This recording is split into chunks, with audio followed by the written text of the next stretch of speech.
After the Sarajevo assassination, Austria-Hungary made its move.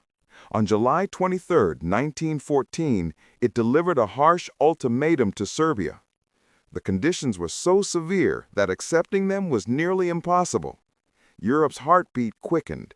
Everyone asked the same question: is this the beginning of war? Serbia accepted most of the conditions, but Austria was not satisfied. On July 28th, war was declared. This single decision triggered a chain reaction. Russia mobilized to defend Serbia. Germany declared war on Russia, then on France. Suddenly, Europe was on fire. This was not just a declaration of war. It was the first great war of the industrial age. Millions of soldiers boarded trains within days. No one imagined it would last 4 years or erase an entire generation. In some cities, there were celebrations. In others, silence. Young men stood in line for uniforms. But deep inside, everyone felt the same. This war would not be like the others. Germany's nightmare was a two-front war. Russia in the east, France in the west. The only solution: defeat France quickly. And this plan entered history, the Schlieffen Plan. Crafted by General Alfred von Schlieffen, the plan required almost mathematical speed. The army would sweep through the north, enter France, and encircle Paris. The only problem was Belgium's neutrality. But for Germany, militarily, it was the only viable path. On the morning of August 2, 1914, German troops crossed the Belgian border. The shock across Europe was immediate. Speed was expected. Resistance was not. Belgium's heroic defense began slowing the entire plan. Germany pushed ruthlessly to regain momentum. The fall of Leuven sparked outrage across Europe. Germany expected to march through Belgium with ease, but Liège stunned Europe. The small Belgian army resisted the massive German assault for days. The thunder of modern artillery echoed across the continent. Liège was expected to hold, and this resistance disrupted Germany's entire timetable. The Belgian army was small, but its courage was immense. They fought street by street, house by house. Women, elders, and even children supported the defense. Bridges were blown, roads blocked, and the German advance lost not hours, but days. This delay would be large enough to change the fate of the entire war. When Belgium's neutrality was violated, Britain's decision was clear. On August 4, 1914, London declared war on Germany. The Royal Navy mobilized immediately. This was no longer a regional conflict, but the beginning of a global war. Germany could not advance at the speed it expected. Every Belgian resistance point disrupted the clockwork precision of the Schlieffen Plan. The German army marched toward Paris, but time was no longer theirs. It belonged to history. Germany's breakthrough in Belgium sent a wave of panic across France. Newspapers printed darker headlines by the day. Germany advances. Belgium is collapsing. We might be next. Crowds filled the streets of Paris, waiting for the government's response. France stood at the edge of one of the greatest crises in its history. Facing Germany's rapid advance, the French army began to retreat. It was not a collapse, but a sign of deep concern. Soldiers were exhausted, roads were crowded, and supplies were running thin. As the German army marched closer to Paris, France held its breath a little more each day. By the end of August, the German army had reached just 40 kilometers from Paris. A silent fear gripped the city. The government prepared for evacuation. Some streets emptied, shops closed their doors. Paris was preparing for one of the darkest days in its history. Just as despair filled the air, something unforgettable happened. Thousands of Paris taxis were mobilized to carry soldiers to the front. Ordinary citizens took the wheel to change the fate of their city. The scene became a symbol of French resistance. Paris had not surrendered yet. By September 1914, the German army was at the gates of Paris.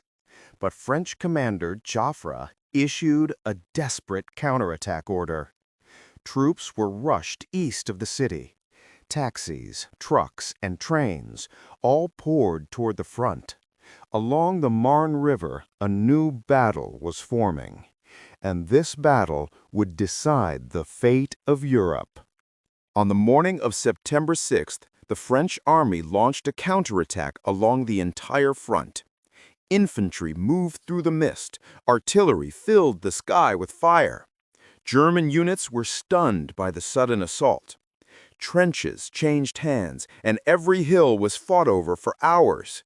The Marne had become a deadly chessboard.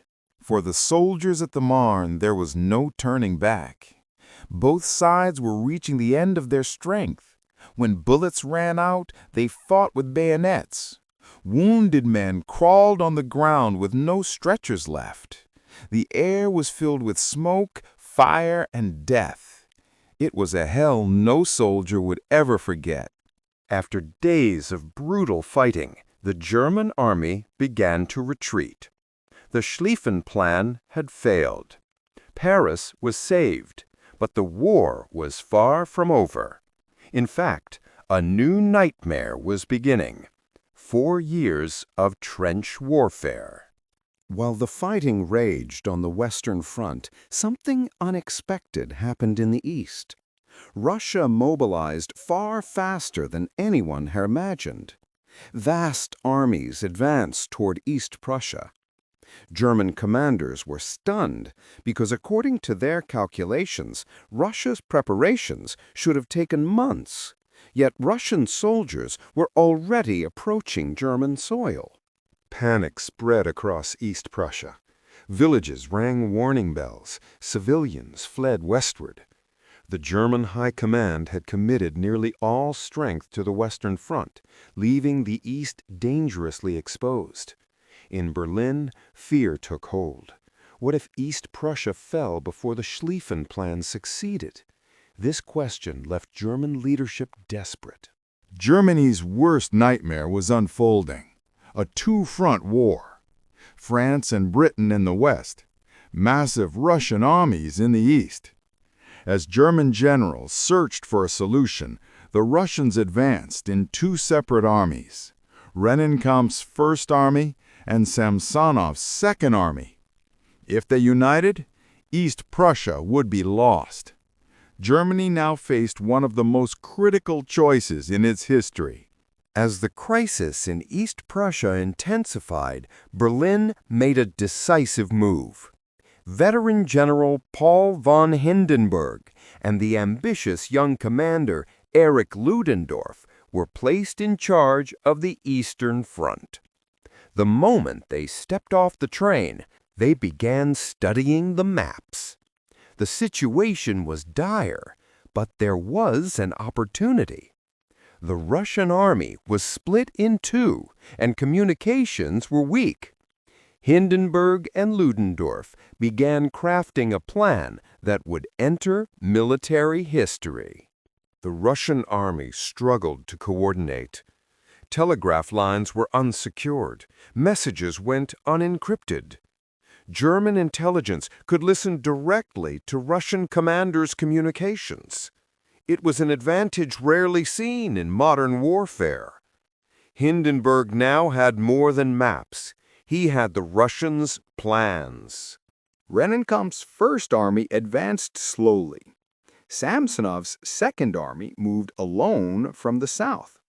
The gap between them widened, and the Germans planned to strike right into that gap. Hindenburg and Ludendorff rapidly redeployed their troops to form a massive trap. Without even realizing it, the Russians were being encircled.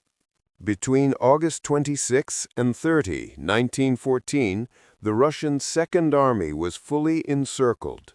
There was no escape. Ammunition ran out, units fell into chaos. German artillery closed the trap. Most of Samsonov's army was destroyed. It was a disaster for Russia and a massive morale surge for Germany. In the summer of 1914, the Austro-Hungarian army advanced into Serbia. Many believed this small Balkan nation would collapse within weeks, but Serbia had prepared a strong defense behind its mountains, supported by both the Chetniks and the regular army. Austrian troops suffered heavy losses while attempting river crossings. Serbia was expected to fall quickly, but the war was only beginning. Serbia's geography became a deadly trap for Austria. Narrow valleys, steep slopes, and dense forests were a nightmare for the invaders and an advantage for the defenders. Serbian units attacked in small groups and retreated into the mountains. Every bridge and every pass became a brutal contest. By November 1914, the Austro-Hungarian army had reached Belgrade. Many believed Serbia's end was near. But General Stepa Stepanović launched an unexpected counteroffensive. Despite exhaustion and hunger, Serbian soldiers charged down from the mountains. The attack caught the Austrian forces completely off guard. By the end of 1914, the Austro-Hungarian army suffered a major defeat and was driven out of Serbian territory. Belgrade was retaken.